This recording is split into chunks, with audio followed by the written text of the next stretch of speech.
But no, but people, just people who used to grow up, and again, your audience is quite young, in a democratic country, so they just, they can't imagine that there are places like in Russia where we're not fighting to win elections, we're fighting to have elections.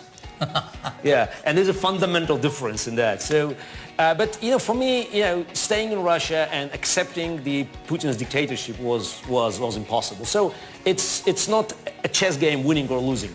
It's like a moral duty. You have to do it because you have to do it. So not that I believe we have a great chance of winning, but there's no other choice for a good, conscious citizen of Russia. Yeah, well, I congratulate you on that, really. Yeah, I wish you can congratulate me on the certain achievements in Russia, but hopefully it will come. Thank you very much. Eu conversei aqui com esse campeoníssimo de xadrez, que é o Garry Kasparov. Thank you very much. Daqui a pouco a gente volta. Thank you. Thank you. I wish we could be presented one way or another in the Olympics, but unfortunately it's not foreseeable. It's not foreseeable. And another thing, if you get a great pianist, he has to rehearse about 8 hours a day. I once spoke with Oscar Peterson, and I asked him, why do you rehearse 8 hours a day? He said, just not to lose the sense. Yes. No, and he said, if I only do it 7 hours, next day there's somebody playing better than me.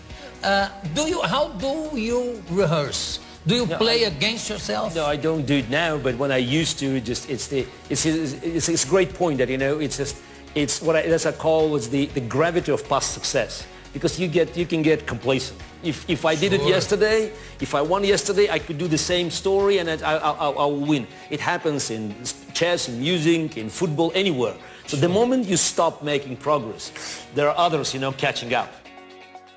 Because people are learning from you, so you cannot rely on the same technique to win. So you always have to be creative.